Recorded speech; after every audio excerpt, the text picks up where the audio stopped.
MultiVersus is back. What do you think? Take this!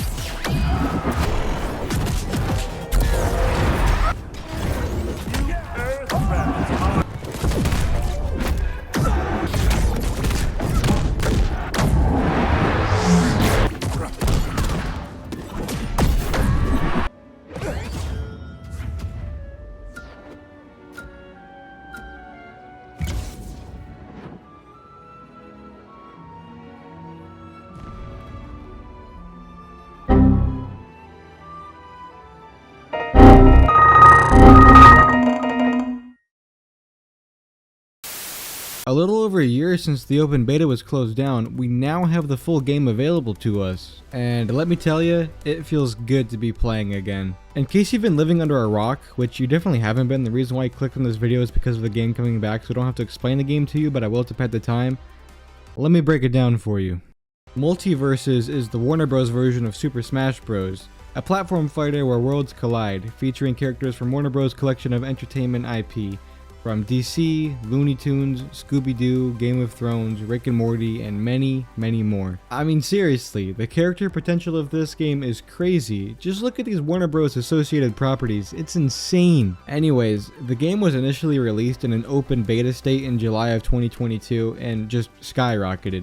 It surpassed over 20 million players in less than a month of launch. You know, a game with the Smash Bros. Concept with this many properties behind it, it can't not blow up. And since it was a live service game, there was plenty of incentive to keep playing it. You would constantly receive new characters, cosmetics, some game modes, things like that. And since it had this stacked of a roster, of course you'd keep playing for the next beloved character to join the fight. Like LeBron. I mean, it worked for me. I played this game a lot in its open beta. I had about 80 hours in the game before it closed, and I nearly got all the achievements. I also don't mean to brag, but you are watching the video of a top 500 Wonder Woman player right now. I know, I'm kinda cracked. But the beta was so fun, and I was sad to see the game close down until it was fully released. I do think that was the best thing Player First Games and Warner Brothers games could have done though. The player count was waning and the updates just came out slower. It made sense for them to take the game offline and come back with a bigger and better product that will generate similar hype to the beta release.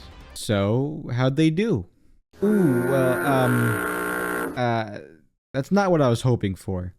Let me be clear, by no means am I not enjoying the game right now. I'm having as much of a blast as I did with the beta, and I'm just so happy that the game is back. But there's just some glaring issues in the game right now that weren't present in the beta, and there's a reason why the reviews have been so mixed. Let's start with the negative, because I just want to get this part done first since I don't want to sound like I hate the game. What people are complaining about the most is the overall speed of the gameplay. Compared to its beta, MultiVersus now plays considerably slower. Now, I don't really have a gripe with this. The gameplay feels a lot more controlled and methodical than how it was in the beta, where it just felt like you're spamming out inputs faster than your opponent. But I do get people wanting back the old speed. They're looking for the fast and responsive gameplay from the beta, and I wouldn't mind if they did bring it back. At the very least, I feel that slower, more big body characters are more viable now, as they kind of fell behind in the beta's meta. What Player First Games could do is bring back the fast speed and keep the current dodge system, which prevents the excessive dodge spam that plagued the beta.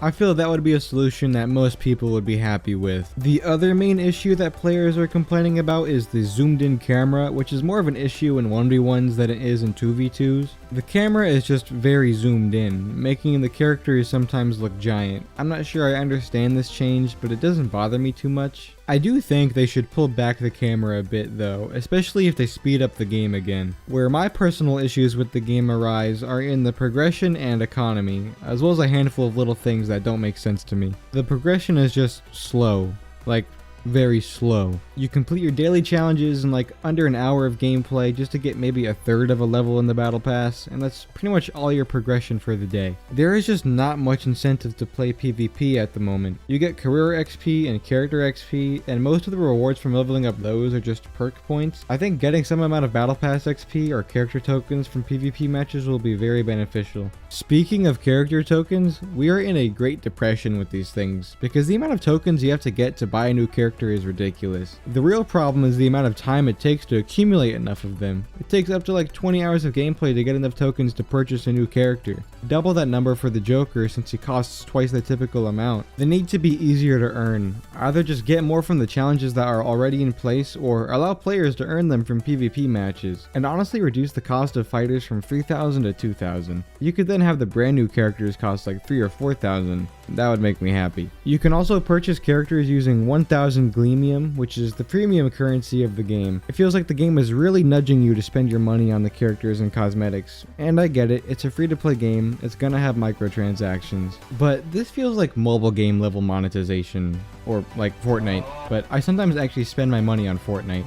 I'm not really compelled to spend my money on multiverses. I'm probably not going to spend $15 to $30 for any of these skin bundles. Some of these cosmetics are really cool, but it's just too much in my opinion. And some things just don't make sense to buy in the store. Please tell me why I can buy Gem XP. Why is the only way to consistently earn Gem XP in the daily rewards for the Rifts game mode, which is random by the way. You only get XP for random gems, so you just gotta pray you get to level up the ones you actually want. Otherwise you can get tossed in the high difficulty Rift fights. I haven't explained the Rift modes yet. So Rifts are MultiVersus PVE campaigns. They consist of different acts centered around different specific concepts like chaos, digital, and horror. You can enter them in various levels of difficulty, and each rift involves you going through different enemy encounters and mini games until you reach the boss level. If you follow the storyline, which I haven't, I've just been skipping through all the dialogue, there is a story that sends you across the multiverse, if you can believe that. And some of them actually feature beginning and ending cutscenes, which helps weave the narrative together.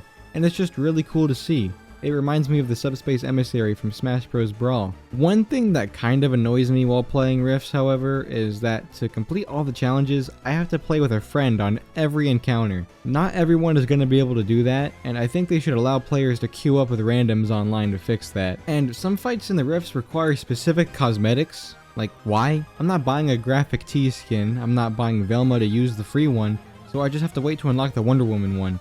It's just kind of annoying to me. I mean, there isn't much reward in fully completing every challenge on the Rifts, but I don't think battles should be locked behind cosmetic requirements. I know it sounds like I'm just trashing on Rifts, but I actually find them to be pretty fun and a nice break from PvP. And I hope they only expand upon them as the game progresses. We have more acts opening soon for Rifts, so I'm looking forward to that. A couple other things are missing in the game that were present in the beta, and it just doesn't make sense to me. What happened to the stats you can view after a match? I like seeing how good or ass I was after playing a game. Why can I no longer see my character leaderboard ranking? I thought that was pretty cool. Why can I no longer try out every character in the lab, regardless if I own them or not? It made sense to try out a character before buying them to see if you'd actually play them. I'd also rather pick my character when I load into a match, not before it. And I'd like to be able to change characters in between rematches. And I'd also rather individually edit my perks rather than making presets of them. It just feels kind of limiting. The game is also plagued by network errors and some bugs. It's not perfect. Some characters are pretty freaking good, others are not. Overall, I'd say the game is decently balanced for the most part. It's far from ideal. The meta is still in its early stages, and there's a lot left to explore in each character's kit. So I'll wait to determine what kind of balance changes the game needs. Alright, let's move on to the positives and what I really enjoy about the game. Well, the game itself, it's really fun. While combat has slowed down since the beta, it still feels fluid and satisfying. The variety of characters and how different they are to each other is really nice, and it makes you want to try them all out. And that's another thing. The character potential in this game is insane. Warner Bros. Has so many beloved properties under their belt, this game could go on for years if they tackle it right. I am still waiting for Ben 10, Uncle Grandpa, Gumball's mom, and Osmosis Jones, by the way. When is Osmosis Jones coming? The rifts are really fun to me. I don't mind the repetitive attempts of the same rifts on different difficulties, but I do want player-first games to keep working on the PvE content of the game and make it more expansive. The voice acting in the game really just breathes so much life into the characters and the gameplay. Seeing the different fighters interact with each other never gets old. It's hilarious how Rick is so intimidated by Wonder Woman because he just has a huge crush on her. And getting Mark Hamill to reprise his role as the Joker is massive. He brings so much character to the role. The voice acting really just adds so much to the game. But honestly, the real star of the show in terms of voice acting is whoever voices Jason. Every line just sends shivers down my spine. It's just so good. And you can honestly tell that Player First Games really cares about multiverses. The level of detail in making the characters, stages, and soundtracks feel straight out of the source material does not go unnoticed. They are also very receptive to player feedback. They really want the game to be the best it could possibly be, which is so refreshing to see. The game is just full of so much charm. I've really enjoyed my time with it so far, and I'm cautiously optimistic of the game's future, both as a fun casual fighter game, as well as a new competitive platform fighter that will generate an entire tournament scene. But that is all I have to say about the game. I imagine by the time this video comes out, there should be an update for the game that will touch on the issues I just presented. I do hope you guys enjoyed this video. Leave a like if you did, and let me know how you're liking the game in the comments. I'd love to read what you guys have to say. Also, please do subscribe. We are getting closer to 3K and we could really use your help. I'd appreciate it a ton. Anyways, that's it for me, Godzilla for Multiverses, and I'll see y'all next time.